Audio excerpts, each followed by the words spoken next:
Family is supposed to mean safety, but sometimes the people closest to us are the ones who cross the line, with jokes that cut too deep, traditions that turn into control, or love that slowly starts to feel like obligation. In this episode, we're exploring 3 real stories of boundaries and betrayal. Listen carefully and decide for yourself. When family love turns into pressure, who's really in the wrong? Story 1. The Babysitting Sister. I've always been the reliable aunt. My younger sister, Emma, has 2 kids, 4 and 6. And for years I've babysat, picked them up from school, stayed overnight when she and her husband needed a weekend away.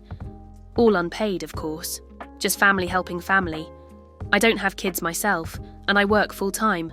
My weekends are my only time to breathe. But I never said no, because I love my niece and nephew, and honestly, I didn't want to seem selfish. Then one Sunday, we were all having dinner at our parents' house. My mum made a sweet joke about how I'd make a great mum one day. Before I could smile, Emma laughed and said, "Yeah, maybe if she ever finds someone first." The whole table laughed. I felt the heat rise to my face. I laughed too, just to make it less awkward, but it stuck with me all evening. Later, I told her quietly that it was a cruel thing to say. She rolled her eyes and said, "It was just a joke. Don't be so sensitive." A week later, she texted asking if I could watch the kids on Saturday because they had concert tickets. I replied, "Sorry, I've got plans." I didn't. I just didn't want to. She immediately called me childish, said I was punishing her kids. Then my mum called too, asking me to just let it go. I told her I'm done being free childcare for someone who mocks me. I love the kids, but I also deserve respect. Now my sister's telling everyone I've changed, but maybe I finally have. Sometimes family expects endless giving until you finally draw a line, and suddenly you're the problem. What do you think? Was she being cruel, or just setting a boundary too late? Story 2. The Naming Battle. When Anna gave birth to her first child, she thought it would bring her family closer.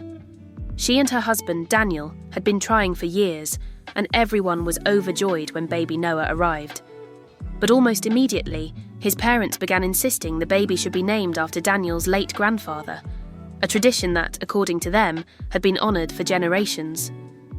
Anna explained gently that she'd dreamed of the name Noah since she was a teenager. She even suggested a compromise, the family name as a middle name, but her in-laws said that would be disrespectful to the ancestors.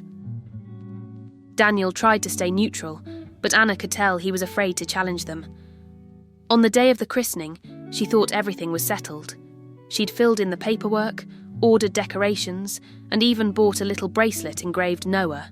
Then, during the ceremony, Daniel's father proudly stood up and announced the baby by his grandfather's name, not the one Anna had chosen. Everyone clapped. Anna just froze, holding the baby tighter. Afterward, she confronted Daniel in the car park.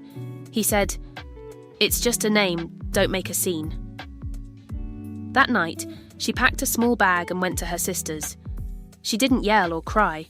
She just said she needed space from people who couldn't see her as a mother with a voice. Daniel called her dramatic, and his parents told the family she'd ruined the christening. But for Anna, it wasn't about tradition. It was about being erased from her own child's story.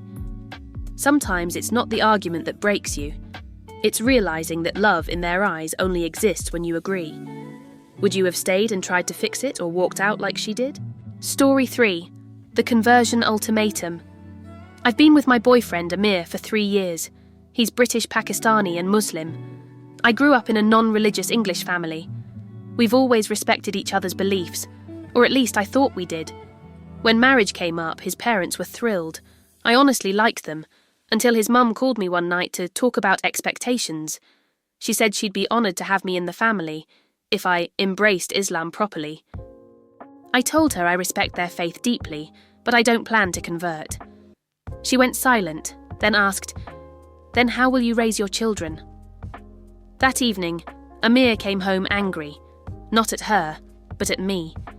He said I should have just agreed for now, and that a good wife wouldn't make life harder. Later that week, at dinner with his family, his mum kept asking if I'd started learning Arabic prayers. His dad smiled and said, Don't worry, we'll make a proper daughter-in-law of you soon." Everyone laughed. I smiled too, but inside I felt like a guest at my own life. When I told Amir I needed some space, he accused me of hating his culture and throwing away 3 years. My friend said I should just do the paperwork, that lots of people convert on paper to keep the peace. But to me, it felt dishonest. Love shouldn't require pretending to believe something you don't. I still love him, but I also love being honest about who I am. Love can cross cultures, but it shouldn't erase one of them. What would you do?